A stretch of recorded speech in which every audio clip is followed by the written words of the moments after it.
O pessoal do Grupo Anônimos pediu para eu fazer uma reflexão sobre a CLT, sobre a importância da CLT, mas não tem como a gente falar sobre as leis trabalhistas sem falar um pouquinho sobre a história do trabalho. Então, depois que eu falar um pouquinho sobre a história do trabalho, eu vou entrar nesse debate de será que realmente vale a pena acabar com a CLT no Brasil? Pois é, vamos então entender como nasceu a forma de trabalho que a gente conhece hoje, essa forma de trabalho proletariada, em que você trabalha para uma empresa grande que te paga o salário por mês. Há muito tempo atrás, aconteceu a Revolução Industrial. Naquele momento da Revolução Industrial, as pessoas que antes produziam em casa, por exemplo, o cara produzia um sapato, esse cara parou de produzir o sapato e vender para determinado consumidor e passou a produzir nas fábricas. Então esse cara deixou de ser dono da sapataria para ser um mero empregado nas fábricas. Como as fábricas conseguiam produzir com um valor muito mais baixo por causa das máquinas, essas fábricas conseguiram negociar com os funcionários de forma que elas foram cada vez mais colocando os funcionários em condições subhumanas de existência. O que aconteceu naquela época, gente, é que as fábricas falavam a seguinte coisa: olha, eu tenho emprego para você, eu pago tanto. Se você não quiser, tem um monte de gente lá fora esperando por emprego. Se você não quiser, você passa fome. Isso é a triste realidade da Revolução Industrial, em que a gente sabe muito bem que crianças trabalhavam 12 horas por dia. Enfim, a Inglaterra, a França conseguiram crescer bastante as indústrias dessa forma, mas as pessoas que estavam realmente trabalhando, que estavam realmente produzindo, começaram a passar fome, passar necessidades e começaram a se aglomerar em o que a gente hoje chama de favelas, porque para aquelas pessoas era muito mais fácil morar perto das fábricas, onde eram locais cheios de poluição. Essas pessoas foram se aglomerando e exatamente por causa da união dessas pessoas nasceu o embrião do sindicato. Aquelas pessoas notaram que se uma ou outra tentasse negociar melhores condições de trabalho, elas não conseguiriam, elas seriam simplesmente eliminadas da fábrica, mas se elas agissem conjuntamente, elas conseguiriam negociar, por exemplo, olha, se a gente não tiver pelo menos uma parada para almoço, a gente vai ter que parar de trabalhar todo mundo junto. Foi assim que nasceu o que a gente hoje conhece como sindicato.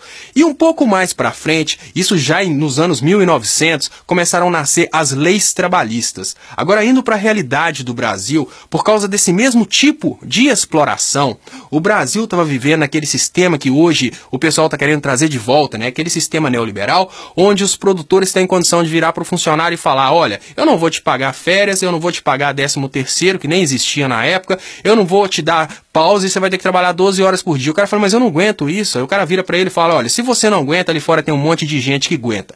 E dessa forma, os donos das indústrias vão negociando e vão cada vez mais diminuindo o salário das pessoas. E foi para isso que nasceram as leis trabalhistas. Agora, entrando na ideia das leis trabalhistas, o que é importante você saber a respeito das leis trabalhistas? Quando grupos de direita criticam as leis trabalhistas, falando que elas tornam difícil empregar pessoas, é por causa da característica de irrenunciabilidade das leis trabalhistas. Isso é muito importante, porque o legislador daquela época, ele chegou à conclusão que se ele desse para o patrão e para o funcionário o poder de negociar, o patrão, como tem muito mais poder que aquele determinado funcionário, o patrão poderia virar para o funcionário e falar: olha, eu sei que você quer ter férias, eu sei que você quer ter 13º, mas se você quiser ter férias e ter 13º, eu não te emprego. Foi dessa forma que as leis trabalhistas nasceram de forma irrenunciável. O patrão não tem o direito de negociar com o funcionário, que o funcionário não vai ter férias. O patrão não tem direito de negociar com o funcionário, por exemplo, que ele não vai ter parada para almoço. O patrão não tem direito de negociar com o funcionário, por exemplo, que ele não vai receber 13º, porque esses são direitos irrenunciáveis. E por que esses são direitos irrenunciáveis? Exatamente para que o patrão nem tente negociar isso. Parece uma coisa estranha, mas é muito importante esse tipo de direito irrenunciável, porque senão, em momentos de crise, o que um empresário pode fazer é começar a tirar os direitos do trabalhador, virar para o trabalhador e falar: olha, você está vendo que o desemprego está alto, né? Se você não parar de fazer hora de almoço, eu te mando embora. Olha, você está vendo que o desemprego está alto, né? Se você não abrir mão do seu 13º e se você não abrir mão das suas férias, eu te mando embora, porque lá fora tem um monte de gente procurando. Para evitar que o empregador tentasse negociar esse tipo de coisa, o legislador colocou isso como direitos renunciáveis. Por mais que o funcionário assine um papel falando que não quer receber férias, não quer receber 13º, esse papel não vale absolutamente nada. Então deu para você entender o poder das leis trabalhistas. As leis trabalhistas dão para todo funcionário no território nacional a condição de dignidade irrenunciável. Isso significa que um funcionário não vai poder jogar com outro funcionário falando, por exemplo, chegando perto de um patrão, o cara está em dificuldade financeira, aí o cara chega perto do patrão e fala, olha, o seu Zé trabalha para você de pedreiro, não é? Sim, o seu Zé trabalha para mim de pedreiro, ele me cobra R$1.000 por mês. Faz o seguinte, manda o seu Zé embora que eu vou te cobrar 500. Isso não pode. Dessa forma, exatamente porque o legislador tirou a condição dos funcionários concorrerem entre si e chegarem a um valor que é até mesmo insuficiente para a própria existência, é que as leis trabalhistas são entendidas como fundamentais para manter a estabilidade da sociedade. Agora, gente, é muito fácil da gente raciocinar, né? Pensa na fragilidade de um trabalhador perto de uma empresa grande. Vamos pensar uma construtora que chega numa cidade grande, em momento de crise, igual a gente está vivendo agora, e fala, olha, eu tenho muitos empregos aqui para oferecer. Eu sei que o Brasil está com mais de 20 milhões de pessoas desempregadas, eu vou oferecer R$400 por mês para você trabalhar 12 horas por dia. Aí o cara reflete e pensa, olha, sinceramente, por causa da minha situação de crise, eu vou trabalhar por R$400 por mês. Aí na hora que a empresa enche de pessoas para trabalhar por R$400 por mês, ela vira e fala, olha, se vocês não aceitarem agora ganhar 300, eu vou aproveitar que tem aquela fila lá fora procurando emprego e vou dar emprego para todo mundo.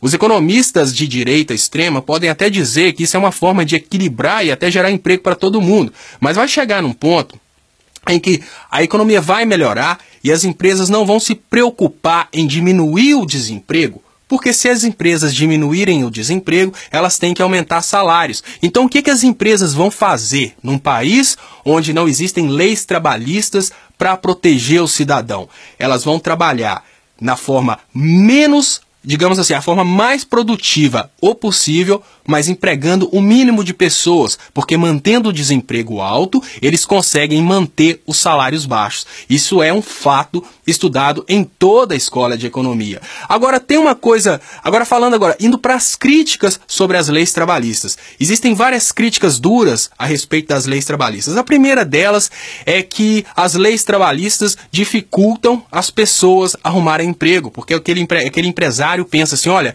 eu não posso dar emprego para fulano, porque se eu der um emprego para ele, ele vai ter que receber 13º, ele vai ter que ter férias. Isso é um princípio da dignidade da pessoa humana, né? Se você acha que você vai dar emprego para uma pessoa e você quer dar emprego para aquela pessoa sem dar para ela férias e 13º, tem alguma coisa errada com você, não é com a lei trabalhista. Agora eu vou dar uma dica, que é uma dica muito interessante para aquelas pessoas que têm outro tipo de reclamação, que elas falam assim, olha, a minha empresa está começando, como que eu vou poder pagar todos os direitos trabalhistas para o meu funcionário se a minha empresa é pequenininha e ela está só começando?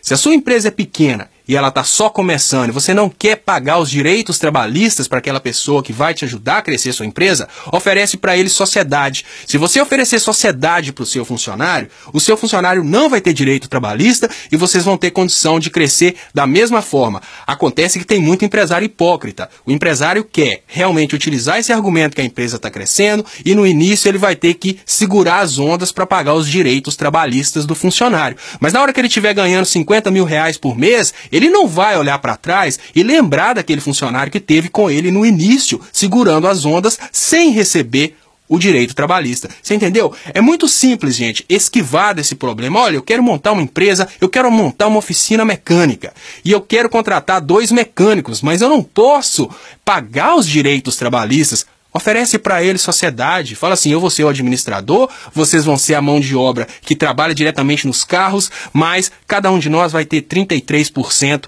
de sociedade na empresa. Eu fico com 1 a mais, eu fico com 4 porque eu tive a ideia. Então 34 para mim, 33 para você e 33 para você. É uma forma de resolver os problemas dos direitos trabalhistas, mas muita gente não vai querer fazer isso porque você sabe que a sua empresa vai dar muito lucro no futuro, afinal de contas é por isso que você está assumindo o risco do investimento.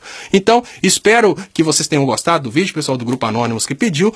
Muito obrigado. Essa é a minha opinião. É claro que tem opiniões divergentes, mas eu acho que de forma alguma o Brasil pode abrir mão dos direitos trabalhistas, porque afinal de contas, mesmo com direitos trabalhistas, as pessoas estão sem condição até mesmo de se manter com o salário mínimo. Já pensou se a gente tirar os direitos trabalhistas e as empresas tiverem condição, por exemplo, de jogar o salário para 300, 400 reais nesses momentos de crise? Não. O que a gente precisa é de uma política que estimula a criação de empregos, uma política que estimula a formação de renda, e não uma política que estimula alto desemprego para manter os salários dos funcionários baixos.